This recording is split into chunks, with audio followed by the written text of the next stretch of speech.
Hello, fellow readers. Welcome back to my channel, Wellspring, and welcome back to chapter 3 of our book club, Think and Grow Rich by Napoleon Hill. So, chapter 3's theme is faith. Visualization of and belief in attainment of desire, the second step toward riches. So, a line that really hit me, and in this case it'll be two lines, are the first two opening lines. Faith is the head chemist of the mind. When faith is blended with thought, the subconscious mind instantly picks up the vibration, translates it into its spiritual equivalent, and transmits it to infinite intelligence, as in the case of prayer. This was very important to me because, first of all, I am a believer. And for those who don't know what a believer is, basically, in the world of Christendom, it just means somebody who believes in, God the Father, God the Son, God the Holy Spirit. And I think I should point out that Napoleon Hill himself, by the sounds of it, was also a Christian himself. So this book, I shouldn't say this book, I should say this particular chapter is very interesting to me because it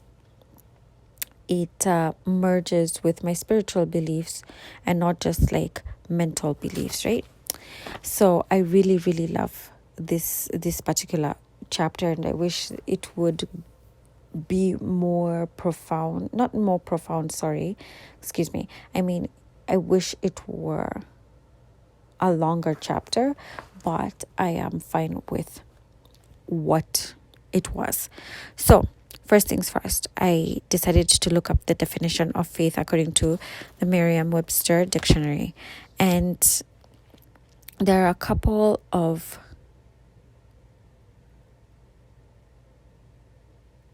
definitions, which is such as allegiance to, duty or a person, fidelity to one's promises, sincerity of intentions, belief and trust in and loyalty to God, belief in the traditional doctrines of a religion, firm belief in something for which there is no proof, complete trust, and something that is believed, especially with strong conviction. So in the Christian faith, according to Hebrew 11 verse 1, faith is described as the following. Now, faith is confidence in what we hope for and assurance about what we do not see. This is what the ancients were commended for. So, that is faith in action. So, in this chapter, like the subtitle, another subtitle was How to Develop Faith. And for me, my personal beliefs on how to develop faith, honestly, is just to believe something. Like, just have no limitations in your mind about a subject on which you choose to believe upon or believe in. According to Napoleon Hill,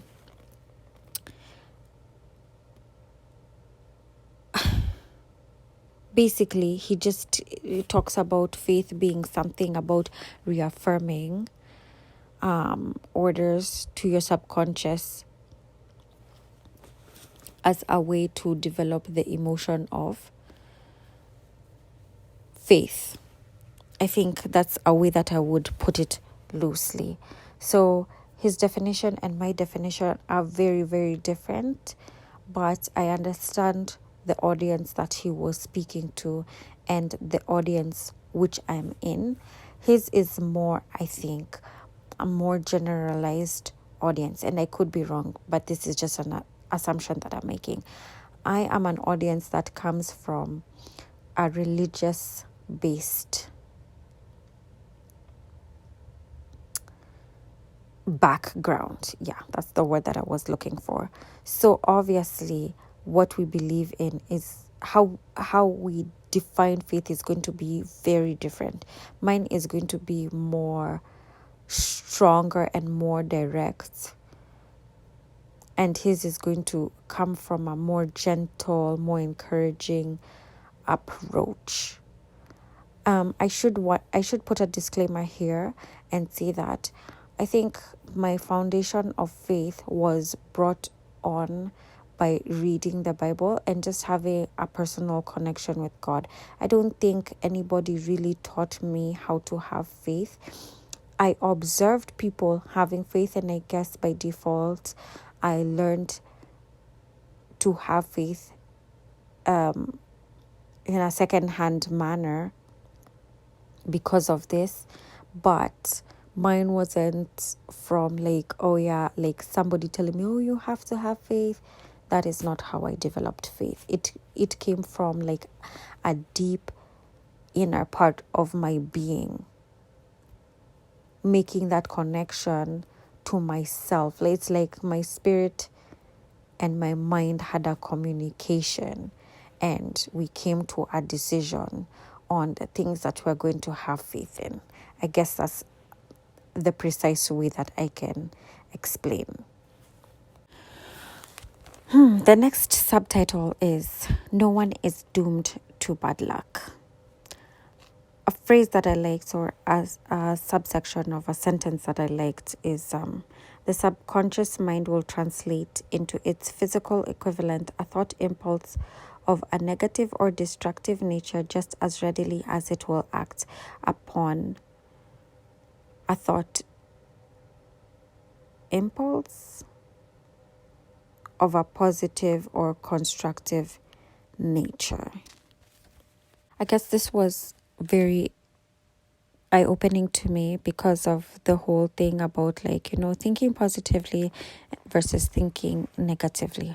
And I think it's an exhausted topic within the world of the internet. But I just thought to write it down just to be something that is a reminder for me. Other concepts.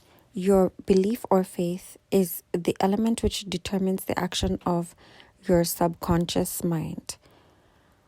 He goes on to say, conduct yourself just as you would if you were already in possession of the material thing which you are demanding when you call upon your conscious mind. So this subconscious mind will transmute into its physical equivalent by the most direct and practical media available any order which is given to it in a state of belief or faith that the order will be carried out. And he says it is essential to encourage the positive dominating forces of your mind and discourage and eliminate negative emotions. So, because how we think positively will affect our subconscious mind to produce a physically or material optimistic outcome, the same way we brood on or marinate or keep on thinking about negative things, our subconscious mind will internalize that and in turn produce a negative outcome. Like, for example, I think let's say if you doubt yourself and you keep on thinking, oh, you can't do something over and over and over again, you just, for example, find yourself procrastinating or not completing projects or not even starting projects, or when challenges come along your way, you give up, etc., etc. And if you have like a positive mindset, as in you just believe in yourself and you have confidence and you have, I think the word that I'm looking for mostly is confidence, because I don't want to say courage for many reasons. I'll just say confidence, because sometimes you can be very fearful of undertaking a task or a project, but then just thinking, hey, I don't know if I can do it, but I want to try to do it and see what happens. I don't think, I'm not quite sure that courage is always present when you're thinking positively. But if you think positively and you have confidence, that will lead you to be courageous. I hope that makes sense. As in, that's the way that I understood the message that he was saying. So, like, for example, me doing this whole podcast thing, there's so many things that would be limiting me. Like, for example, lack of proper equipment, right? I don't have like the proper podcasting microphones. I don't, sometimes even I don't have time. I have a very busy schedule and I am really, really knackered, right? And I can just be like, I've had a full demanding day. I just need time to myself. I need time to rest and heal and recuperate. And I can just use things that are going on in my life to feed on the doubt that I have, even in terms of like, oh, is this channel going to blow up? Are people going to understand what I'm saying? Is what I'm doing meaningful, to myself and to other people? Is there a point in everything? And of course, the answer is yes, there is a point. But sometimes the things that you're dealing with currently in your life can be so discouraging, and you legitimately have a reason to not do the things that you want to do, because pushing yourself can literally feel like almost breaking yourself. And honestly, I've lost my train of thought, but the point is that I can use all these legitimate reasons to prevent myself from doing this. And also sometimes even let me put in like YouTube analytics, I can be intimidating by the fact that I'm just starting something. I'm not so sure about the niche that I'm entering into.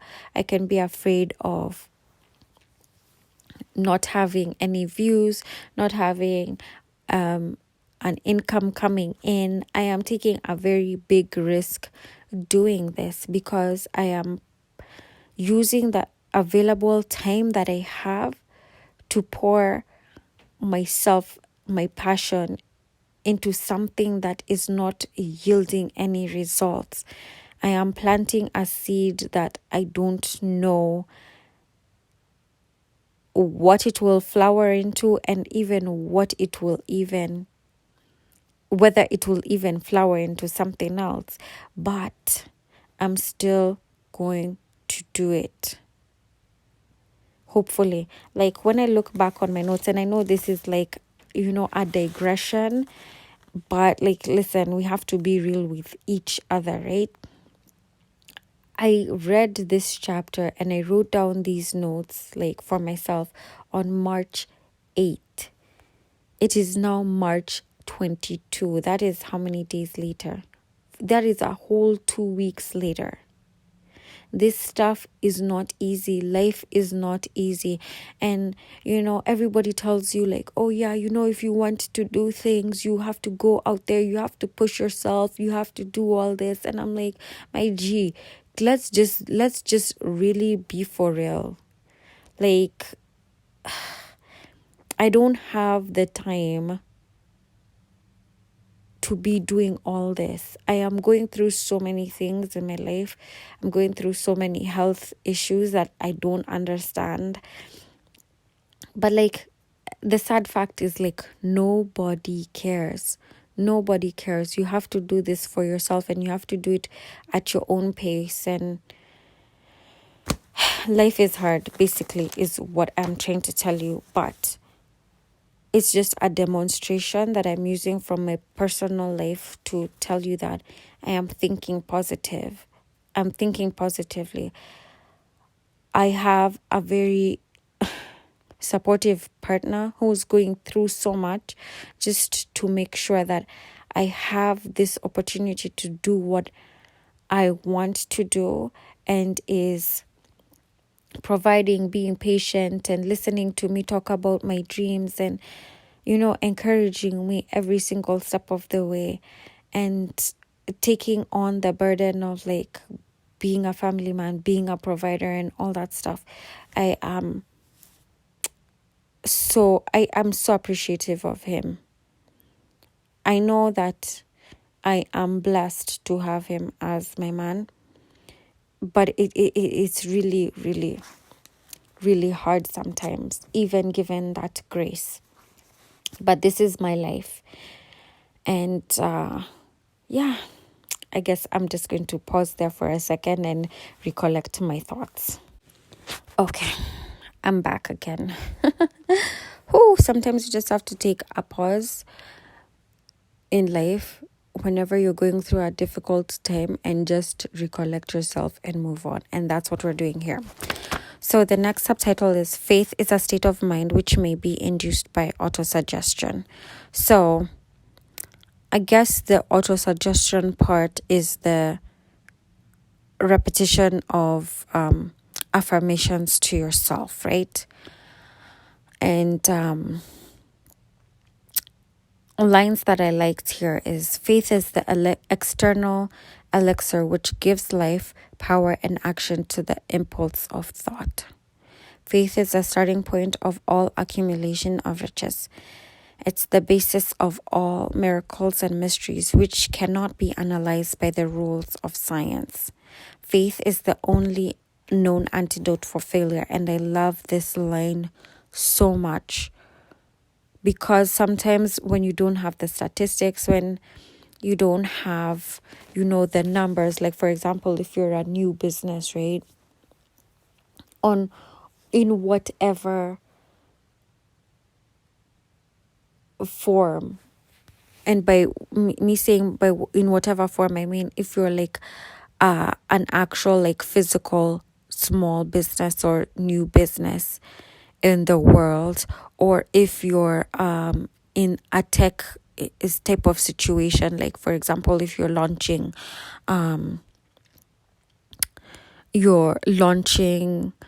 app, if you want to get into the whole like digital world, like I mean like Instagram, Facebook, Twitter, YouTube, and whatever have you out there, digital media as a business, and you don't have the numbers like me.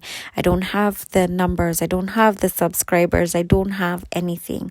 But then my faith is the only antidote for failure. Like I have all these things stacked against me, but then me having faith is the only thing that is keeping me going. Faith is the element when mixed with prayer gives one direct communication with infinite intelligence. And by infinite intelligence is just basically using code word for God. Because I think even there people were so PC that they didn't want to, announce themselves as Christian. Anywho, faith is a principle through which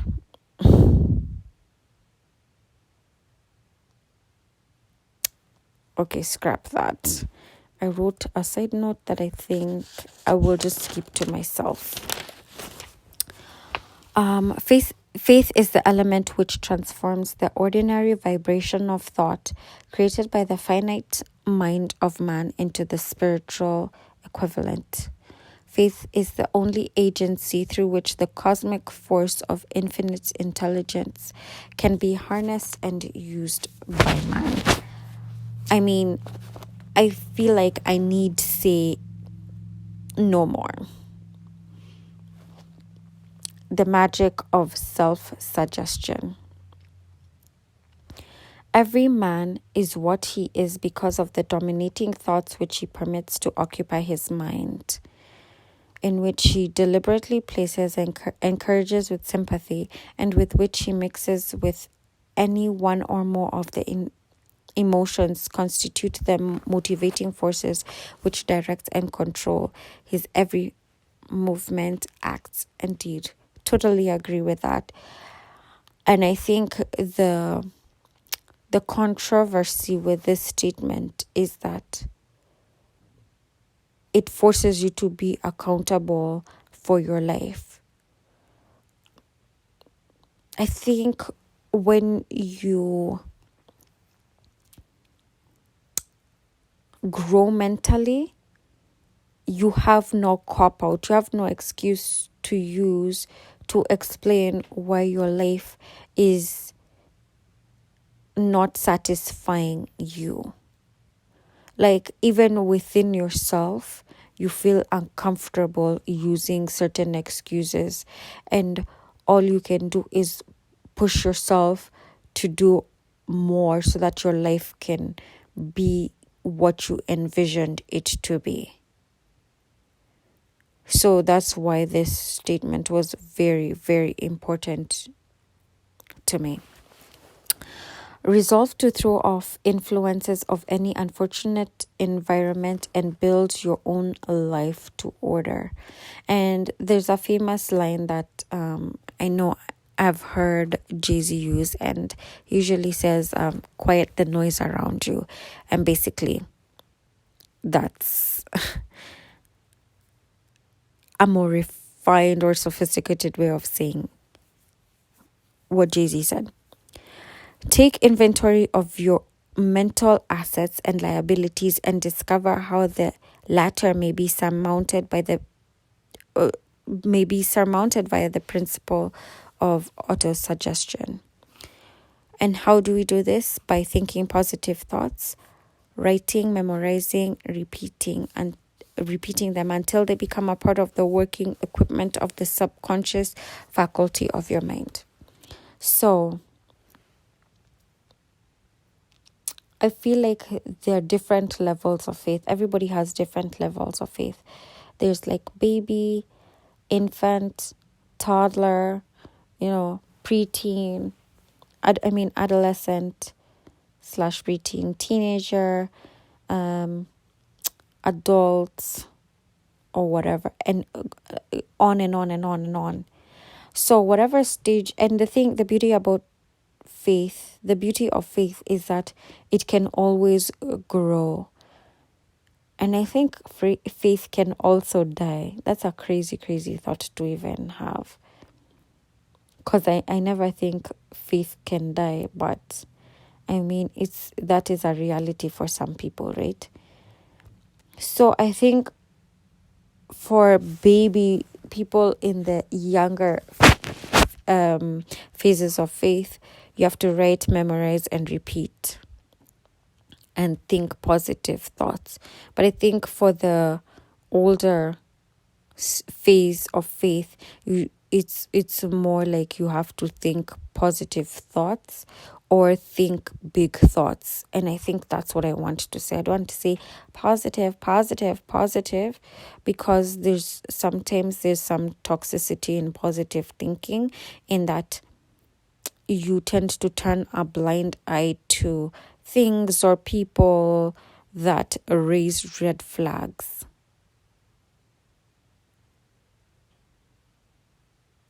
Think about that. Okay, so he talks about some of the ways that you can have faith if you don't have faith is by trying to build your confidence, right? And like self-confidence and faith kind of go hand in hand, according to him. So he gives a self-confidence formula, and this is how it goes. Number 1, I know that I have the ability to achieve the object of my definite purpose in life. Therefore, I demand of myself persistent, continuous action towards its attainment, and I here and now promise to render such action. Number 2, I realize the dominating thoughts of my mind will eventually reproduce themselves in outward physical action and gradually transform themselves into physical reality. Therefore, I will concentrate my thoughts for 30 minutes daily upon the task of thinking of the person I intend to become, thereby creating in my mind a clear mental picture. 3rd, I know through the principle of autosuggestion, any desire that I persistently hold in my mind will eventually seek expression through some practical means of attaining the object back of it. Therefore, I will devote 10 minutes daily to demanding of myself the development of self-confidence. 4. I have clearly written down a description of my definite chief aim in life, and I will never stop trying until I shall have developed sufficient self-confidence for its attainment. 5. Wow, 5 was long. I fully realize that no wealth or position can long endure unless built upon truth and justice. Therefore, I will engage in no transaction which does not benefit all whom it affects. And this is what I had spoken about, I think, in chapter 1, that this Think and Grow Rich is not about, I think the thinking part does not including scamming people. It's not scam and grow rich. It's not steal and grow rich. It's not oppress and grow rich. It's not, skim money from people, skim off the top and grow rich. It's think and grow rich.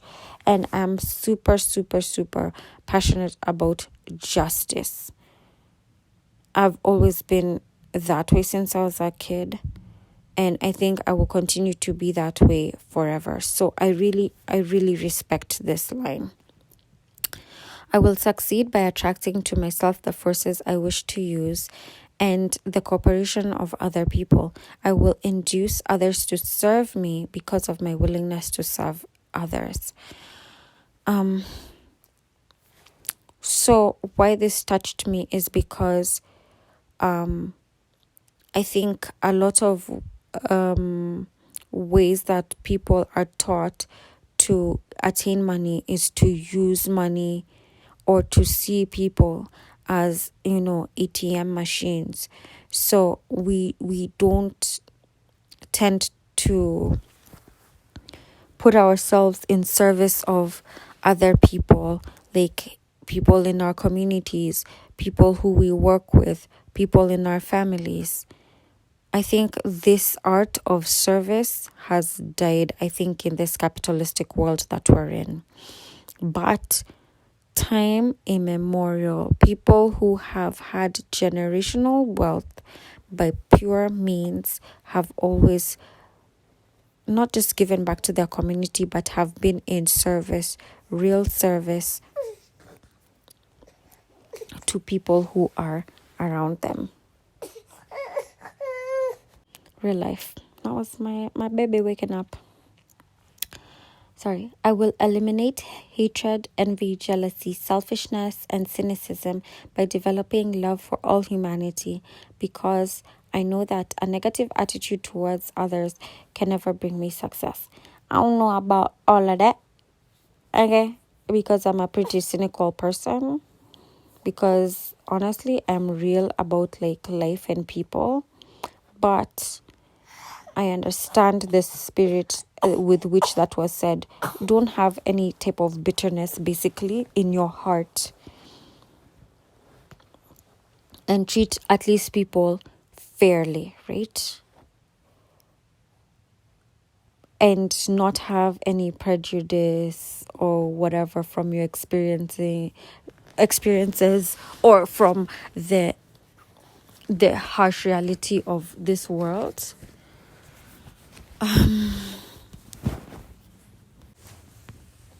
But rather seek inspiration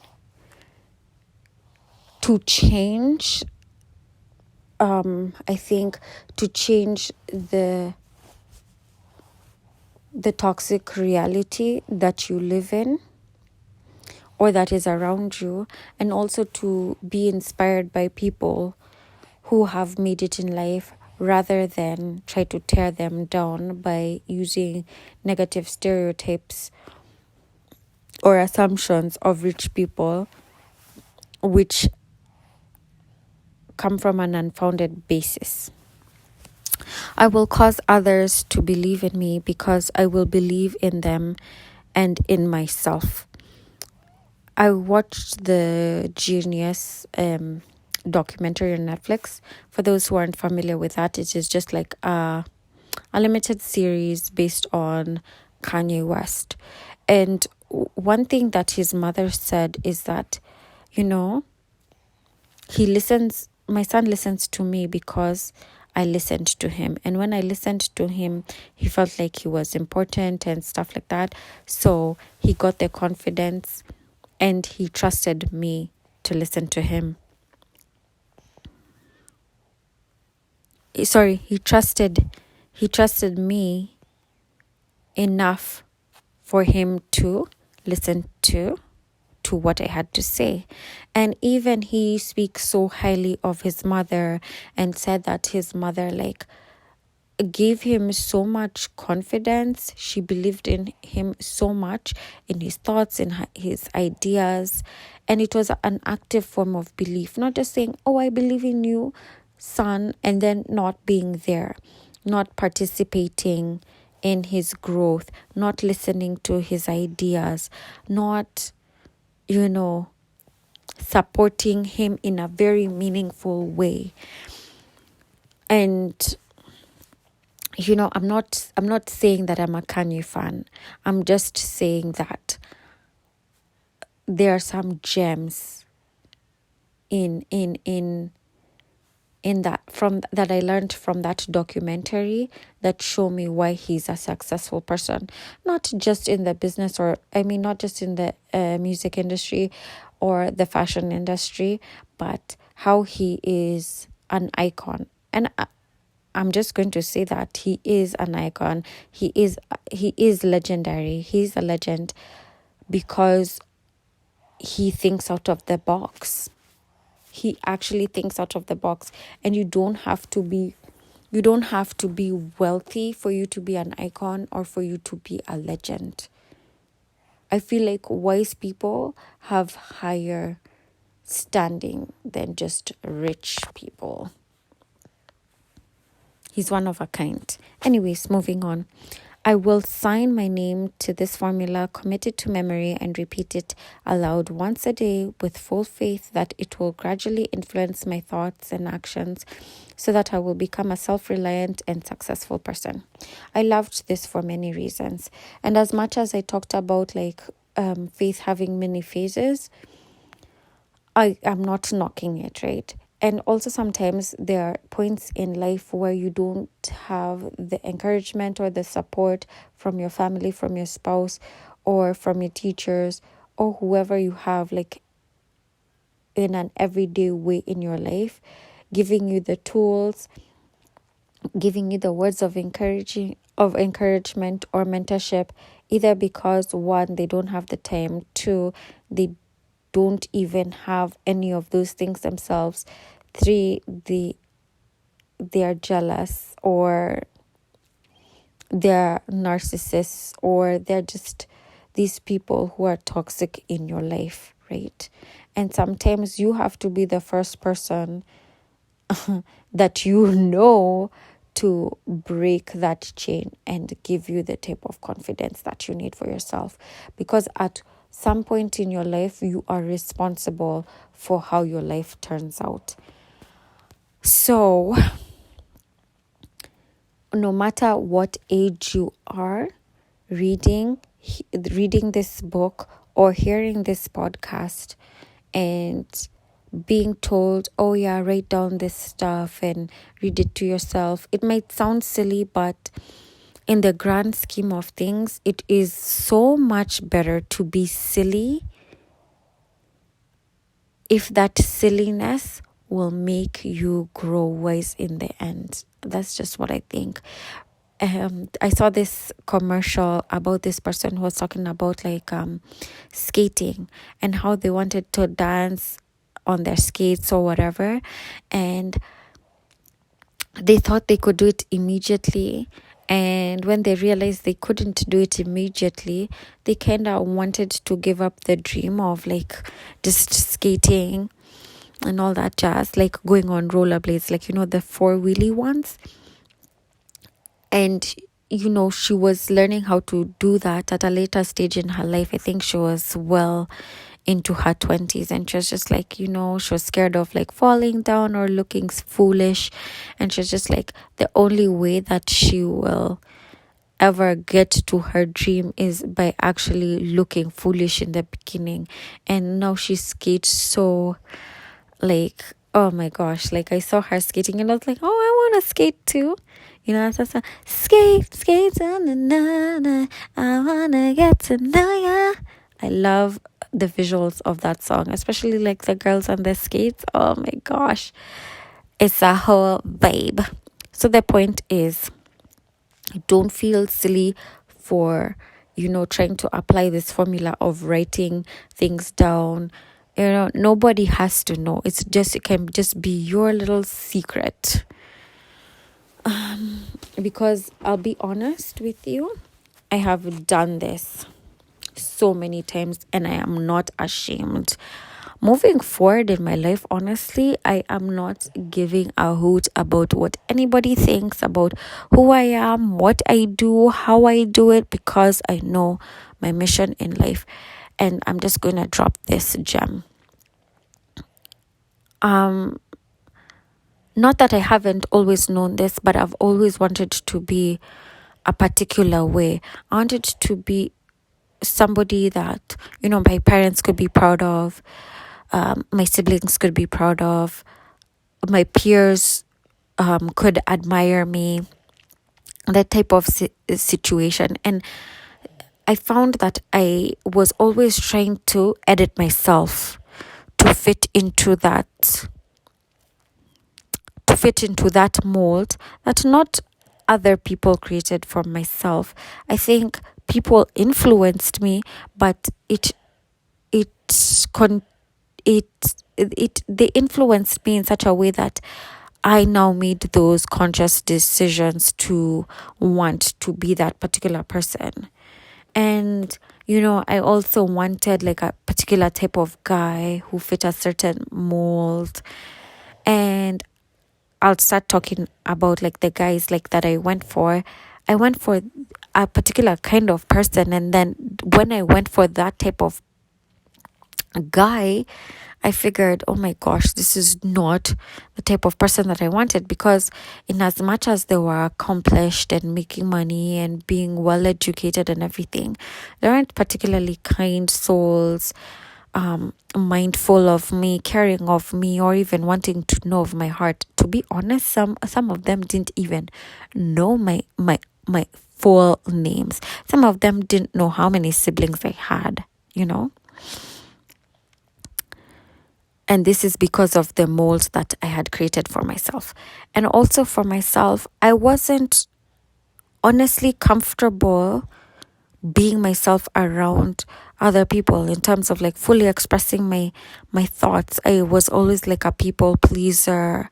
I always let others walk all over me, and I just wasn't really happy in the spaces that I found myself to be. And when I was around with other people, I loved being by myself, because by myself I could be whoever I wanted to be, and I could be who I truly was, right? Nobody was telling me, oh, you're too chatty, or you're too kind, or you're too this, or you're too that, or you're too slow, or you're too whatever. I could be crazy, I could be quirky, and I was fine with it. So on my birthday last year, I just decided, you know what? The way I'm comfortable when I'm by myself is how I'm going to be comfortable when I'm around people. If I don't feel you, I don't feel you. I'm not trying to make you feel uncomfortable. I will be very nice, very cordial, very warm and welcoming, but I am not going to reduce myself so that I can make you feel better about myself. And I'm also not going to be domineering or dominating towards anybody. I can be quiet, I can be gentle, I can be peaceful, I can be calm, I can be in control of my emotions. I can protect myself without having to be bitter or having to be hard. And I draw lines and boundaries for people, but I am pleasant to be around. Anywho, I think I have to stop here because this is so long, and editing this is going to be a pain. Actually, I'm not going to edit anything. Let's keep going. The disaster of negative thinking. The subconscious mind makes no distinction between constructive and destructive thought impulses. Wow. Mind blown. It works with the material we feed it through our thought impulses. The subconscious mind will translate into reality a thought driven by fear just as readily as it will courage or faith. And why this was important to me in the spirit of complete transparency is because I am a highly anxious person. And honestly, if I'm being honest with you guys and myself, like my life is driven by fear, stress, anxiety. I won't say fear driven by, but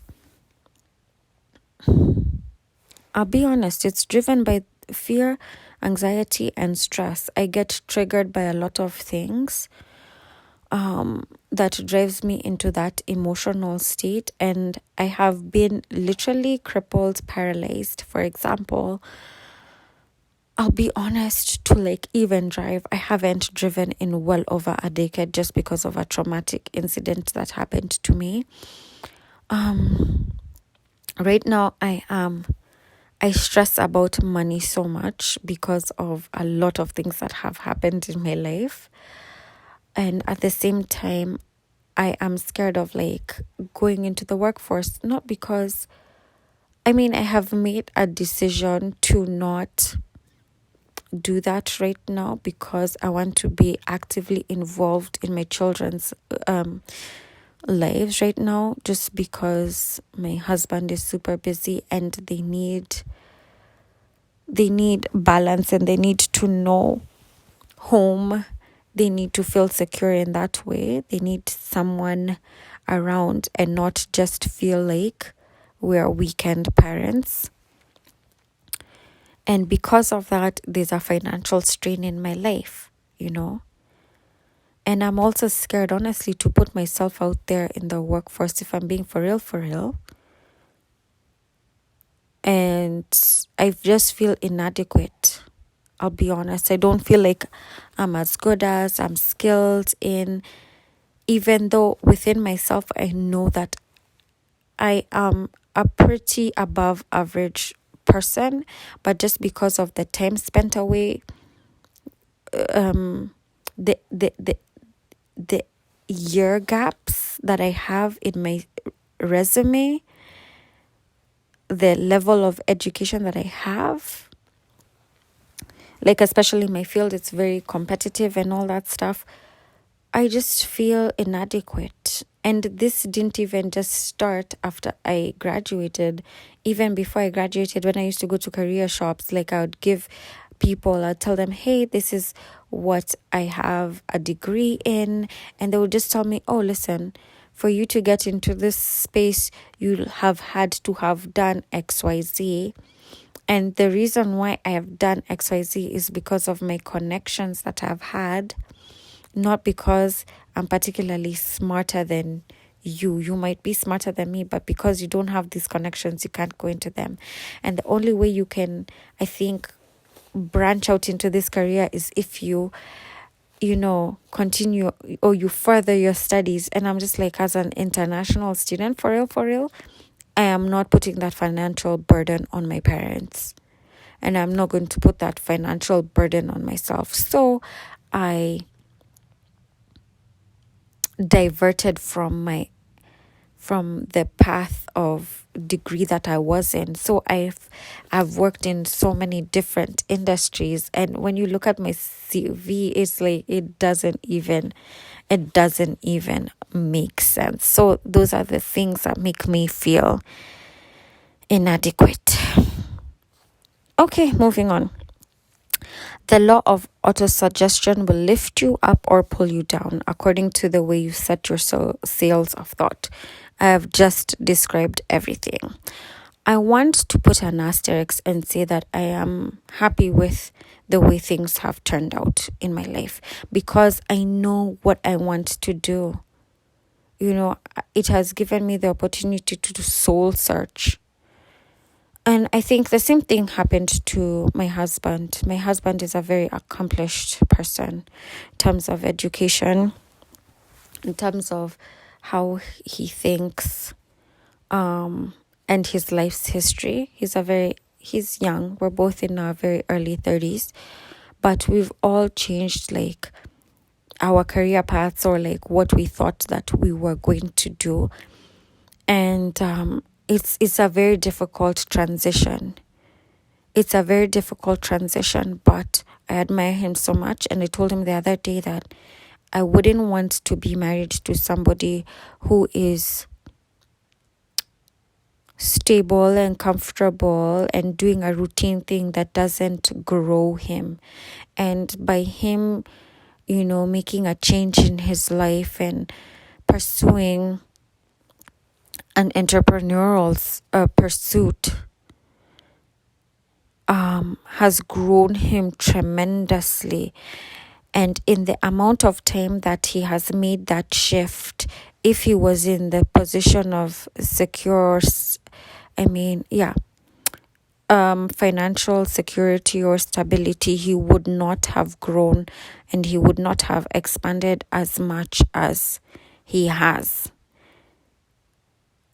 I think the wisdom that he has now is the wisdom of a 40 plus. Even saying 40 is like giving you minimum time, but I'll just put it, it's like he's 10 years ahead of his, you know, mentally he's 10 years ahead. But these are the growing pains of taking risks, of being an adventurer, of thinking big, of accepting yourself for who you are, for taking a chance on yourself, for accepting yourself, for being different, for dreaming. And I can't see that within myself, but I believe it to be true, because I mean, if it weren't so, I think my husband would have told me, because we do a lot of reflecting. We talk to each other about a lot of things, our dreams, our goals, our growth. And I think we challenge each other in a lot of ways. And if I wasn't challenging myself, I know my husband would definitely tell me that. What genius lies asleep in your brain? Somewhere in your makeup, there lies sleeping the seed of achievement, which, if aroused and put into action, would carry you to heights such as you may never have hoped to attain. Isn't this like the story of everybody's life? Everybody who chased their dreams and pursued a desire that they had. There's this chick, I've forgotten her name, but I saw her on, I think, CNBC Make It, and she's called, hold on, let me just pause and get her name.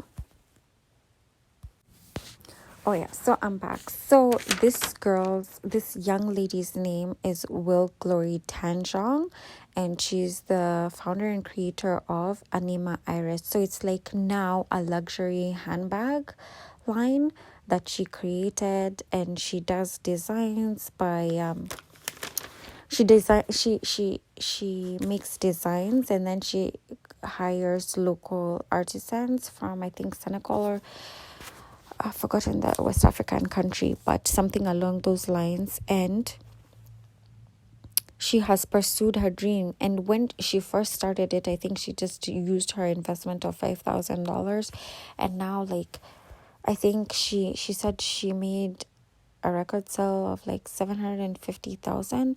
So it blew up in a way that was even more than she had envisioned.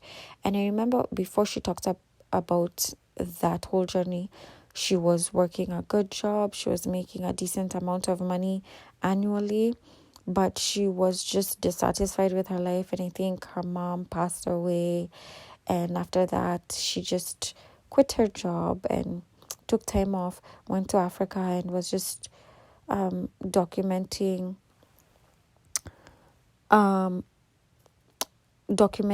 different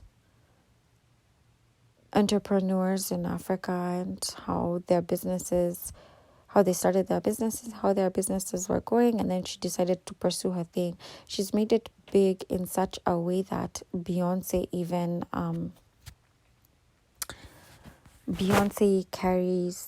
has purchased her handbag, and even more importantly, because for me, I am surprisingly an insecure fan. I don't know how that happened. And Issa Rae, that's Issa Rae's show, and her handbag featured actually in the show, and I was like, whoa, like, who would think that would be her life? And that's just an example. And for me, I have my own aspirations. I don't know where this will take me, but I have a vision. I have a vision to create something to do with books. I don't know what it's going to be. I know I want to continue doing this book podcast. I have written a book, by the way. I want to just put a spoiler alert out there and to plug myself in. I have written a children's book. It's a Kiswahili children's book. It's called Alfabeti Zangu. It's basically just a book where I have used illustrations and I'm teaching kids the letters of the alphabet in Kiswahili. And like, you know how they have A's for apple? Now I have done that in Kiswahili. B's for bear, blah, blah, blah. That in Kiswahili. And you can find this book on Amazon. It currently has no sales at all. So if anybody is touched by this, don't be scared to support the girl. I don't know where it's leading me to, but I have put out there, I can't say I haven't planted the seed. I have planted the seed. I don't know what else I'm going to do with my life. I don't know what is going to, I don't know, but I have faith that good will come out of it. And I want to point out something. My goal here is not just to make money. Oh, I would love to make money. I would love. Who doesn't want finer things? But I also want to break a lot of generational curses. Honestly, I have a lot on my plate that I don't think about, and money doesn't solve all problems, but it definitely takes care of some things. There are people in my life who need real life therapy. I can't afford that therapy. There are kids that need to go to school. I can't afford that school right now. Real life things. But more so, I want to get the joy. I want to be independent. I don't want to rely on a government check. I don't want to be reliant on an employer's check. I don't want to have my husband stressed out to the max and not be like, don't worry, babe, I got you. Don't worry, babe, I'm going to invest in you. I want to be happy, and I want to break the terrible relationship that I have with money from all the nasty lessons that I learned from it as a child, from my upbringing. So he gives a bunch of examples of people. Abraham Lincoln, how he failed in so many things, but then he fell in love with this woman called Anne Rutledge, and I hope I'm pronouncing it right. And it's because of that love that there was a love-faith connection that these two had, in such a way that it made him to be recorded in, the world's history as one of the greatest men to have ever lived, amongst many other people. you have Christianity. I'm not even going to go into that rabbit hole because I said I can talk all day long about this. It's a passion of my heart. And if you're Christian, you know what this is about. If you're not, then, go do your own research. Mahatma Gandhi, he didn't have wealth. He didn't have like an army. He wasn't like a mogul. He wasn't like he wasn't a powerful man in the way we understand powerful. But this guy was able to bring two different factions that were warring constantly, 2 million people, to seek peace, to end the conflict. If that's not powerful, man, I don't know what might be. So think about all the powerful people that could be in your life. What genius lies asleep in your brain. There are people who are good at conflict resolution. There are people who are known, like, think about Nelson Mandela, how he's suffered for 27 years. He was imprisoned, but then he rallied a nation, and in such a way that it ended up drastically putting a stop to apartheid in South Africa. So money isn't everything. And like I said, even a fool can have money. What do you have apart from money that sets you apart from other people? Think about it. I don't think about, like, one of the women that I really, really love is Princess Diana. Princess Diana, I never thought of her like, yes, I thought of her as a royal, but not because of her wealth or her association to the royal family, but because of the person that she was. Like, inside and out, I could tell, like, the integrity that she had and the character that she had as a mother, as a human being, as a philanthropist. She was a gem. And the only other person that comes close to my mother is Princess Diana. My mother isn't she's not a wealthy woman, but the faith that the kind of woman she is, I have always grown up like thinking highly of her. She's the epitome of what a woman should be. And she taught me to be brave, to be kind, to be smart, to be generous. I'm not saying she's without her flaws. She's not without flaws, but that woman is everything to me. And she's everything that I aspire to impart to my children. She's the reason why I go so hard, I love so hard, I love so deep. And I think I'm going to pause there because the praises will never end. Anyhow, how an idea built a fortune. Honestly, this subtitle is just so long. It's just one of those things that the story is so long. It's so eloquently written with such big words. And as any of my, ex-boyfriends will attest to you, me and big words are not like we're not particularly friends, but I'm trying, I'm learning. So it's the story of Charles M. Schwab, JP Morgan, and Andrew Carnegie, and it concerns the United States Steel Company. And it's basically what he's saying, huge amounts of riches were created or were accumulated with the beginning of a thought. And the amount is limited only by the person in whose mind the thought is put into motion. Faith removes limitations.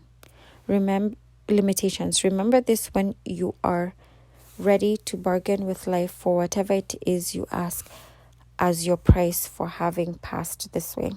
Guys, I'm going to stop there.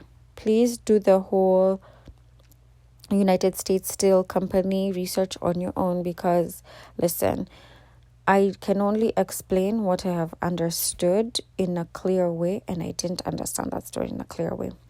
I am going to stop here because honestly, this is an hour-long podcast, and I am going to leave it there. I would like to encourage you guys to subscribe to this channel so that, I can be able to monetize this channel so that I can grow and all that. So if you could please do that, I would be very, very happy. There are a couple of poems that I've dropped also. Please check them out because some of them come from, not some of them, both of them come from this book. I think from chapter 2 and chapter 3. Thank you so much for sticking through, for hanging on until the end. I guess that's all I have in me. It's now 1 a.m.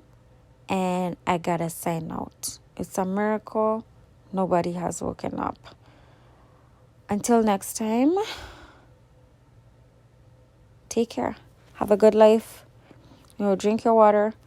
Pray every day. Think and grow rich. Hug all your loved ones. Tell them that you love them. And be grateful for every single breath that you take. Be in the moment as much as you can be. Everything that is in your brain, honestly, can wait. It can wait. Take time to be good to yourself mentally, spiritually, emotionally, and sexually. Don't give your energy to people who don't deserve that energy. And as much as you can, honestly, y'all, if you're not married, just abstain from sex. That's all I'm going to say. Abstain from it. Grow, know who you are, heal yourself emotionally, seek therapy, and make sure that, the person that you want to be involved with is worth the wait. And I say that because sex literally messes with logic. Anyways, think and grow rich, y'all. Subscribe.